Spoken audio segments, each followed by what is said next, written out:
तो हेलो साथियों, स्वागत है आप सभी लोगों का एक बार फिर से आपके अपने प्यारे परिवार मैथ्स वाले बाबा जी। मेरा नाम है शुभांशु कुमार और आप सभी लोगों का दिल से शुक्रिया अदा करता हूं। तो ट्रिग्नोमेट्री की जिस प्रकार से आप लोगों ने प्यार दिया है उसी सेशन को मैं आगे उठाते हुए आज मैं एक नया टॉपिक स्टार्ट करने जा रहा हूं जिसका नाम है क्वाड्रेटिक इक्वेशन। बहुत सारे बच्चे पूछते रहते हैं कि सर फैक्टराइजेशन में क्वाड्रेटिक इक्वेशन में बहुत दिक्कतें आती रहती हैं। तो आज का दिन बिल्कुल बेसिक बताऊंगा कि क्या है क्वाड्रेटिक इक्वेशन, कैसे होती हैं चीज़ें, क्या होता है ख़ास। तो बस आप लोगों का प्यार चाहिए और सपोर्ट चाहिए और ऐसे ही मैं आप लोगों के लिए मेहनत करता रहूँगा। चलिए अब मैं देखता हूँ अपने क्वेश्चंस के बारे में, अपने सिलेबस के बारे में, क्या है क्वेश्चंस और क्या है क्वाड्रेटिक इक्वेशन। चलिए शुरू करते हैं। तो सबसे बड़ी बात आती है स्टार्ट करने से पहले कोई भी चीज़ें अगर हम स्टार्ट करते हैं तो उसके बारे में जानना। सबसे पहली बात समझ ले, अगर हम लोग क्वाड्रेटिक इक्वेशन, अगर क्वाड्रेटिक इक्वेशन एक्चुअली में होती क्या है, हिंदी में बोला जाता है उसको भैया द्विघात समीकरण। अब द्विघात से क्या मतलब होता है, एक ऐसा पॉलिनोमियल जिसकी मैक्सिमम पावर 2 हो। एनसीईआरटी की पहली एक्सरसाइज में बेटा यही सारे क्वेश्चंस होते हैं कि दे दिया जाता है x की power 3 plus 5x square plus 8x minus 6 is equal to 0। क्या बताओ ये क्वाड्रेटिक इक्वेशन है? क्या यह क्वाड्रेटिक इक्वेशन है? नहीं। इसकी मैक्सिमम पावर कितनी होगी इस इक्वेशन की? 3। तो यह क्वाड्रेटिक इक्वेशन नहीं है। ठीक, अगर बात किया जाए तो 2x square plus 5x minus 6 is equal to 0, ये बेटा क्या क्वाड्रेटिक इक्वेशन है? तो हाँ है ये क्वाड्रेटिक इक्वेशन। समझ गए बात? जिस भी पॉलिनोमियल की मैक्सिमम पावर 2 हो वो क्या होती है? क्वाड्रेटिक। अब बात समझ लेते हैं सबसे पहले कि क्या होता है इक्वेशन। याद रखना बेटा, इक्वेशन का मतलब क्या होता है कि इक्वल टू में क्या आना चाहिए? कुछ आना चाहिए, यानी इक्वल टू में 0 होना मस्ट है, तभी वो समीकरण बनता है। समीकरण बनने का मतलब कुछ पूरे इक्वेशन की कुछ वैल्यू 0 के बराबर होनी चाहिए। बात समझ गए? इसमें कुछ ऐसी वैल्यू x की फाइंड कर दी जाए, रख दी जाए, जिसमें वैल्यू क्या हो जाए बेटा? 0 हो जाए। तो यानी इक्वेशन किसे बोलते हैं? जब इक्वल टू में 0 होता है तो यानी वही होता है इक्वेशन। ठीक, इतनी बात बेसिक समझ गए? बिल्कुल जड़ से खत्म करेंगे, पूरी बाबा जी की बूटी एकदम जड़ से देंगे तुम लोगों को। कभी दोबारा आप लोगों को जाने की जरूरत कहीं नहीं पड़ेगी। आप लोग बस यहीं पे बने रहें, सारी चीज़ें धीरे धीरे होती रहेंगी और ऐसे ही आगे बढ़ते रहेंगे। देखते हैं आगे क्या कहता है कि फैक्टराइजेशन, इसको बोलते हैं गुणनखंड। अगर गौर से देखा जाए तो ब्रेक किया जाए तो गुणे का खंड क्या होता है बेटा? गुणनखंड। और फैक्टराइजेशन का मतलब होता है कि फैक्टर, और फैक्टर का मतलब होता है गुणा, और गुणे का मतलब होता है कि बेटा कोई जो नंबर्स होते हैं, जैसे ये 6 है तो 6 के बेटा फैक्टर कितने होंगे? 2 इंटू 3। तो ये बेटा क्या हो जाते हैं? 2 और 3, ये बेटा क्या है? अलग अलग इसके फैक्टर है। तो कोई इक्वेशन ऐसा लिखा हुआ है यानी उसको हम लोग किसमें? मल्टीप्लिकेशन में लिख दें तो वो हो जाता है हमारा बच्चा कैसा? कौन सा बन जाता है? फैक्टराइजेशन या फिर क्या? गुणनखंड। इतनी बात बिल्कुल बेसिक क्लियर हो गई कि क्या होता है क्वाड्रेटिक इक्वेशन। क्वाड्रेटिक इक्वेशन में क्या होती है? मैक्सिमम पावर 2 होती है बेटा। ठीक, उसके बाद क्या होता है? फैक्टराइजेशन। ये भी समझ लिया हम लोगों ने, कैसे मतलब फैक्टराइजेशन क्या बोलता है वैसे भी समझ लिया। अब हम लोग आगे चलते हैं सिलेबस पे। तो सबसे बड़ी बात बच्चा होती है कि यहाँ पे तुमको स्टैंडर्ड फॉर्म बहुत बार पूछा जाता है कि बताइए भैया क्वाड्रेटिक इक्वेशन का स्टैंडर्ड फॉर्म क्या होगा। क्वाड्रेटिक इक्वेशन का स्टैंडर्ड फॉर्म होता है ax square plus b x plus c is equal to 0। अब यहाँ पर एक बात जो हमारे चलवा ने पूछी, सर कैसे समझ में आया हमको कि क्या होता है वेरिएबल, क्या होता है कांस्टेंट और क्या होता है कोफिशिएंट? नहीं समझ में आता है सर, कैसे बता दीजिए। तो बेटा याद रखना, आज से नहीं भूलोगे, वेरिएबल को बोला जाता है बेटा चर। क्या बोला जाता है भैया? वेरिएबल को बोला जाता है बच्चा क्या? चर। क्या बोला जाता है? चर। और कांस्टेंट को बोला जाता है बेटा क्या? अचर। क्या बोला जाता है कांस्टेंट को? अचर। तो वेरिएबल को चर और कांस्टेंट को अचर, ये कैसे याद रखेंगे? तो वेरिएबल का मतलब एक ऐसी वैल्यू बेटा जो हर समय क्या करती रहती है? वेरी करती रहती है, यानी चेंज क्या होती रहती है? बदलती रहती है पोजीशन। तो वेरी करने का अर्थ है, कभी देखा होगा तुम लोगों ने x की वैल्यू 5 आती है, x की वैल्यू -9 आती है, z की वैल्यू 4 आती है, समथिंग समथिंग सबकी वैल्यू x y z की वैल्यू बदलती रहती है ना। तो यानी चर का मतलब एक नॉर्मल भाषा में, देसी लैंग्वेज में कहते हैं ना, तुम बहुत अंग्रेजी चर रहे हो, बहुत देसी चर रहे हो, बहुत चर चर चर चर चर किया करते हो, ऐसा होता है। तो यहाँ पे एक बात हम लोगों को याद रखनी है कि जो हम अपनी सामान्य बोलचाल की भाषा में क्या, या तो मैं क्या करता हूँ बेटा, यानी ABCD, या तो इंग्लिश लैंग्वेज उपयोग करता हूँ, या तो बेटा क्या होता है का, खा, गा, घा, ऐसी चीज़ों का प्रयोग करता हूँ कि नहीं करता हूँ। तो अगर ABCD का प्रयोग करता हूँ, चाहे इसका प्रयोग करता हूँ, तो ये सब बेटा भी जो होते हैं, तो ये सभी होते हैं, या तो मैं इंग्लिश में बोलूँगा या तो मैं बोलूँगा हिंदी में, लेकिन मैं गणित में थोड़ी ना बोलता रहूँगा 2 4 8 7 6 9 8 8 4 ऐसा करके कुछ मैं बोलूँगा बेटा, नहीं बोलता हूँ ना। तो मैं हिंदी चढ़ता हूँ, इंग्लिश चढ़ता हूँ, तो इसीलिए क्या हो जाते हैं, ये सारे वर्ड ABCD XYZ और काखा गाघा अंगा, ये सब बेटा क्या होते हैं, चर होते हैं, यानी वेरिएबल्स होते हैं। और कांस्टेंट का मतलब क्या हो जाता है कि एक अपनी जगह पे स्थिर रहना, अडिग रहना। तो कांस्टेंट रहने का मतलब होता है बेटा जो दो है, अगर मेरे पास क्या है बेटा, 2 लॉलीपॉप हैं तो 2 ही हैं, यानी 1 और 2, 2 ही बोलेंगे उनको पौने 2, सवा 2 कुछ नहीं बोलेंगे, यानी वो 2 ही होता है, यानी न्यूमेरिकल वैल्यू बेटा कभी भी चेंज नहीं होती है। बात समझ गए पूरी तरीके से अगर बात समझ गए तो अब चर और अचर के बारे में पूरा कॉन्सेप्ट क्लियर हो गया है। अब बात एक समझ लेते हैं कोफिशिएंट। बहुत ही मजेदार चीज बताने जा रहा हूँ। कोफिशिएंट क्या होता है? कोफिशिएंट का मतलब होता है कि गुणे का अंक किसी भी अचर के साथ, किसी भी बेटा देखो यहाँ पे ये होता है ना चर यानी वेरिएबल के साथ जो नंबर लिखा हुआ होता है यही होता है कोफिशिएंट। कैसे याद रखते हैं? कभी कभार तुम लोग देखो गए होगे बड़े बड़े शीशे वाली दुकानों में, पिज्जा मॉल वगैरह में देखा होगा तुम लोग कॉफ़ी मांगते हो, मांगा नहीं कि मांगा कॉफ़ी, और जब कॉफ़ी मांगा होगा तो उसमें जब देखा होगा तुम लोगों ने बढ़िया दिल बना के लाए, वाह श्याम वेट्स तन्नू दुनिया भर का फलाना ढमाका, है ना, होता नहीं है, वो दुनिया भर का बाबू सोना वाला लिखा रहता है उसमें ऊपर, कॉफ़ी के ऊपर लगा रहता है। तो यानी गौर सोचो, उसने तुम्हें कॉफ़ी तो दी, लेकिन कॉफ़ी के साथ जो एक्स्ट्रा देता है ऊपर लगाता है ना, जो दिल विल वो बनाई वाली कॉफ़ी आती है, तो वो जो एक्स्ट्रा लगा हुआ होता है वही होता है कोफिशिएंट। तो यानी जो क्या होता है वेरिएबल के बेटा आगे न्यूमेरिकल वैल्यू होती है, ये जो 3 है बेटा यही बन जाएगी हमारी कोफिशिएंट। अगर ये x का कोफिशिएंट है, अगर यहाँ पे स्क्वायर लगा दो तो x स्क्वायर का कोफिशिएंट हो जाएगा, अगर x स्क्वायर जेड लगा दो तो x स्क्वायर जेड का कोफिशिएंट हो जाएगा। आप समझ गए क्या होता है भैया कोफिशिएंट? यानी कॉफी के ऊपर लगने वाला क्या, दुनिया भर का ड्रामा कॉफी के ऊपर लिख देते हैं, बाबू लव यू, बाबू सोना जानू लिख देते हैं ना, वो सब ठीक है।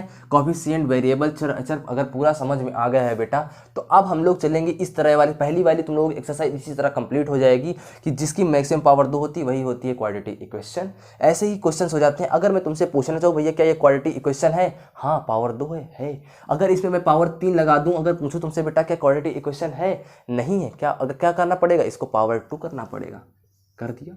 अब इसी प्रकार से ये सारे क्वेश्चंस हैं। अब यहाँ पे एक जो टॉपिक अगला आता है बच्चा हमारा, कि इसमें पूछा जाता है कि बताइए एक क्वाड्रेटिक इक्वेशन दे देता है, कहते हैं इनको फैक्टराइज करिए, इनके अलग अलग रूट फाइंड करिए, इनके जीरोस फाइंड करिए, चाहे जीरो बोल दे, चाहे रूट बोल दे, हिंदी में मान बोल दे, हल बोल दे, वैल्यू बोल दे, कुछ भी बोल दे, इसका सबका मतलब होता है कि x की वैल्यू फाइंड करना। समझ गए बेटा? क्या होता है इसका मतलब कि x की वैल्यू फाइंड करना, मूल मान वैल्यू सब एक ही चीज, हल ठीक है, रूट्स जीरोज सब क्या होते हैं, x की वैल्यू या फिर y की वैल्यू, z की, जो भी बेटा जिस भी नंबर का क्वाड्रेटिक क्वेश्चन होता है, यानी x के फॉर्म में क्वाड्रेटिक क्वेश्चन है, कभी कभार y के फॉर्म में होगा, कभी कभार किसी के फॉर्म में होगा, इससे कोई मतलब नहीं, यहाँ पे x y z बदलते रहते हैं। ठीक, इसका मतलब है खाली ये x y का फॉर्म होना कि मतलब यहाँ पे कोई एक वेरिएबल आएगा, इस प्रकार का भी कोई वेरिएबल आएगा। ठीक, इतनी बातें अगर पूरी साफ हो चुकी हैं तो हम लोग आगे चलेंगे अब फैक्टराइजेशन पे। अब फैक्टराइजेशन कैसे होता है वो अब हम लोग देखते हैं, वो किस, तो देखो बेटा अब फैक्टराइजेशन कहते हैं, देखो सबसे बड़ी बात, अगर यहाँ पे इक्वल टू 0 ना लगा होता तो ये बन जाता बेटा क्या, पॉलिनोमियल। क्या बन जाता बेटा, पॉलिनोमियल। लेकिन इक्वल टू मैंने 0 लगा दिया तो ये बन गया बेटा क्या, इक्वेशन। ठीक, बात क्लियर हो गई। अब इसको मुझे फैक्टर करना है तो सबसे पहली बात जो स्टैंडर्ड फॉर्म होता है बेटा, इसमें कुछ चीज़ें याद रख लेना, कैसे क्या करते हैं, ये बिल्कुल स्टेप वाइज चीज़ें याद रखना। इसमें सबसे पहले स्टैंडर्ड फॉर्म के हिसाब से ए बी सी की वैल्यू अगर देखें तो बेटा अगर ए की वैल्यू मैं देखूँ तो यहाँ से कितनी आ जाएगी, और जिसका कुछ नहीं होता है, पिछली भी क्लास में बताया था बच्चा, जिसका कुछ नहीं होता है उसका कौन होता है, भगवान होता है। भगवान कौन होता है, एक। जब कुछ भी नहीं होता है तो उसका सहारे कौन होता है, भगवान। जिसका कुछ नहीं है तो बेटा क्या हो जाएगा, ये 1 हो जाएगा। तो ए इज इक्वल टू 1।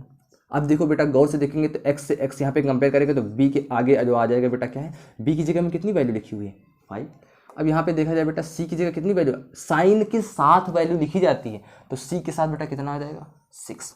जब भी इस तरीके के क्वेश्चन ऐसे होता है तो हमेशा याद रखना कि ये पहले वाले कोफिशिएंट का लास्ट वाले साथ के क्या करते हैं बेटा, मल्टीप्लिकेशन करते हैं। सबसे पहला नंबर लिख लेते हैं, यहाँ पे क्या करते हैं a क्रॉस c, a और c का मल्टीप्लिकेशन करते हैं। तो a और c का मल्टीप्लिकेशन करेंगे तो कितना आ जाएगा 1 × 6 = 6। ठीक, सेकेंड नंबर क्या करेंगे भैया, देन a एंड c क्या करेंगे बेटा, फैक्टराइज करेंगे। ठीक, फैक्टराइज करने का मतलब क्या होगा, अब 6 को क्या करेंगे एलसीएम के हिसाब से देखेंगे, तो ये हो जाएगा 2 × 1 = 2 और 2 × 3 = 6। तो इसके कितने फैक्टर बन के आएंगे बेटा, 2 × 3। ठीक, थर्ड नंबर पे बेटा देखते हैं क्या होता है कि जो लास्ट वाला क्या होता है बेटा, जो क्या होता है कांस्टेंट वैल्यू। ये तो क्या है, ये भी वेरिएबल, ये भी लेकिन ये कांस्टेंट है, तो कांस्टेंट वैल्यू का साइन देखते हैं। अब कांस्टेंट वैल्यू का साइन अगर बेटा यहाँ पे प्लस है तो यानी याद रखना कि हमें जो मिड वैल्यू होती है, मिड वैल्यू यानी बी वाली वैल्यू, तो यहाँ से करते हैं साइन देखते हैं, फिर क्या करते हैं find mid value, find mid value क्या करेंगे according to sign and factor, क्या करेंगे ए एंड ए क्रॉस सी, यानी ए और सी का मल्टीप्लाई, ए और सी का जो भी मल्टीप्लाई आता है उसका फैक्टर इस प्रकार से करेंगे कि यहाँ पे 5 आ जाए। देखो सबसे पहली बात फिर से समझ लेते हैं, ये 4 चीज़ें लिखी हुई हैं, ये एक जगह कहीं ना कहीं आप लोग लिख लीजिएगा, भूल जाते हैं लोग, सभी लोग कैसे क्या करते हैं, बिल्कुल बेसिक, इतना बेसिक कभी कोई नहीं बताएगा, डायरेक्ट तुमको बता दिया जाएगा यहाँ से, कभी कभार चीज़ें गलत, कभी माइनस प्लस में हमेशा गलती होती रहती है, लेकिन यहाँ पे कभी गलती नहीं होगी, क्योंकि बाबा जी का ये जादुई नुस्खा है, पूरा एकदम जड़ी बूटी वाला इलाज कर रहे हैं बाबा जी। कहाँ से बेटा, फर्स्ट और लास्ट का मल्टीप्लाई किया कितना आएगा 6। ठीक, उसके बाद क्या मैंने बोला 6 के बेटा फैक्टर कर लेते हैं, तो क्या होते हैं 2 × 3 होते हैं बच्चा फैक्टर।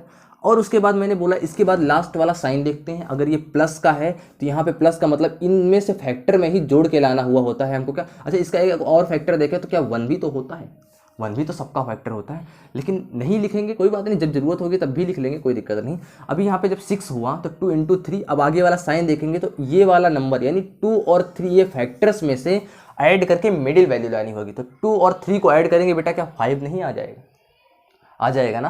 तो बस इसी के बाद अब हम लोग देखते हैं कि 2 और 5 आने का तरीका क्या होगा, देख लेते हैं फटाफट। तो यहाँ से जरा सा हम थोड़ा सा रफ करते हैं फटाफट, क्या होगा, तो चलिए फटाफट देख लेते हैं बेटा। अब गौर से देखा तो मैंने ये x² था, ये 5 और 5 के 6 के फैक्टर किस हिसाब से आए थे 2 × 3, और इन्हीं को बेटा क्या करना था ऐड करके, क्योंकि आगे का साइन प्लस था, तो यहाँ पे 5 को लिख देंगे 3 + 2। ठीक, और आगे जो x लिखा हुआ है इसको x लिखते हैं ऐसे, = 6। ठीक, जिसने 9th में नहीं भी पढ़ा है वो यहाँ पे आज पूरा बेसिक समझ लेगा। ठीक, क्योंकि बाबा जी पूरा समाधान करते हैं, थोड़ा सा ऐसा भी कन्फ्यूज़न नहीं होना चाहिए। x², अब गौर से देखेंगे ये है भैया बाबा जी का प्रसाद और ये 2 हैं घर, तो बाबा जी का प्रसाद ऐसा है तो इस वाले घर में भी जाएगा भैया और इस वाले घर में जाएगा, कोई घर छूटना नहीं चाहिए। तो यही चीज़ 3 के साथ x का मल्टीप्लाई बनेगा तो 3x बन जाएगा, 2 के साथ x का मल्टीप्लाई बनेगा 2x बन जाएगा, +6 = 0। ठीक, अब इसमें देखो क्या करेंगे भैया, इन दोनों में और इन दोनों में अलग अलग कॉमन, इसमें आगे वाले से x कॉमन कर लेंगे। जब चंदा लेने का तो भैया दोनों घर से लेके आएंगे, इससे लिया तो भैया इससे भी x और इससे भी x ले लिया गया, तो कितना बचेगा, केवल 3 बचेगा।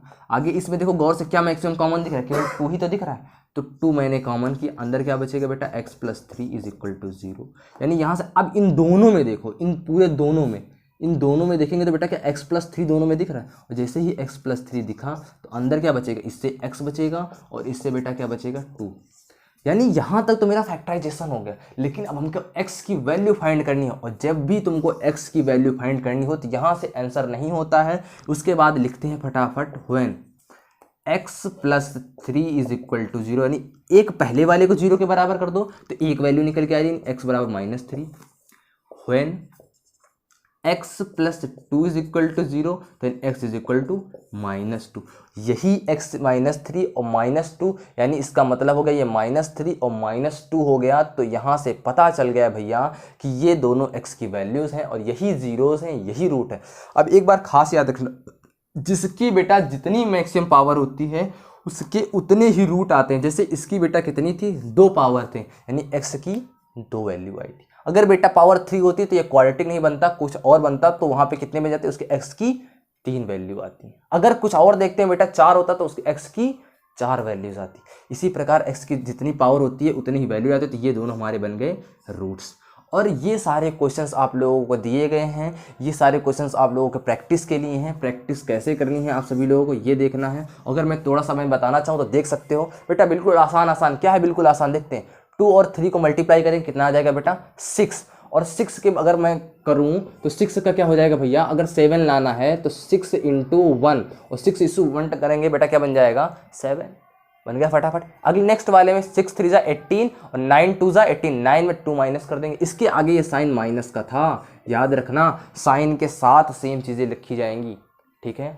और आज के दिन का ये फैक्टराइजेशन ऐसे बिल्कुल कंप्लीट हो चुका है। अगली क्लास में अब हम लोग मिलेंगे कंप्लीटिंग, जो क्या करते हैं भैया, पूर्ण वर्ग के साथ कंप्लीटिंग स्क्वायर्स, ठीक है बेटा। अब क्या होगा भैया, कंप्लीटिंग स्क्वायर में क्या होगा, वहाँ पे चीज़ें घटाई जाएंगी, चीज़ें जोड़ी जाएंगी, तो वो सब किस प्रकार की जाएंगी वो हम लोग अगले सेशन में देखेंगे। और तब तक के लिए ये आप लोगों के लिए प्रैक्टिस क्वेश्चंस हैं, ये प्रैक्टिस क्वेश्चन आप लोग करें और इन सभी का जवाब कमेंट में ज़रूर दें। और ऐसे ही आप अपना प्यार बरसाए रखें। फिर से वही बात है, आप लोग जिस तरीके से प्यार दे रहे हैं, सपोर्ट कर रहे हैं, दिल से धन्यवाद है। और मैं इसी तरह जियो जान से लगा रहूँगा आप लोगों के लिए, बिल्कुल ऐसी क्लासेस आते रहेंगे मेरे लिए। अगर 2 व्यूज़ 10 व्यूज़ 50 व्यूज़ भी अगर आते रहेंगे, कुछ भी है, तो तब भी अगर कोई एक बच्चा भी हमारे संस्थान से पढ़ रहा है, हमारे साथ पढ़ रहा है, तो हम उसके साथ बिल्कुल जुड़े रहेंगे और उसको बिल्कुल एकदम छोटे लेवल से टॉप लेवल तक की सारी चीज़ें कराएंगे। धीरे धीरे शिक्षा में ये ऐसी क्रांति होगी राष्ट्र हित में शिक्षा के लिए, और बिल्कुल राष्ट्र हित में शिक्षा, इसका यही उद्देश्य है कि हर घर शिक्षा और हर घर विकास होना चाहिए, हर बच्चा पढ़ना चाहिए। हर एक बच्चा ये नहीं सोचना चाहिए कि वो शिक्षा से वंचित रह गया। अब शिक्षा के लिए आ गए हैं बाबा जी अपनी जड़ी बूटी लेके। अपने आशीर्वाद बनाए रखें, आपके माता पिता को नमन है। और ऐसे ही प्यार बनाए रखने के लिए हमारा चैनल मैथ्स वाले बाबा जी को देखते रहें, लाइक से सब्सक्राइब करें। जय हिंद, मिलते हैं अगली वीडियो में।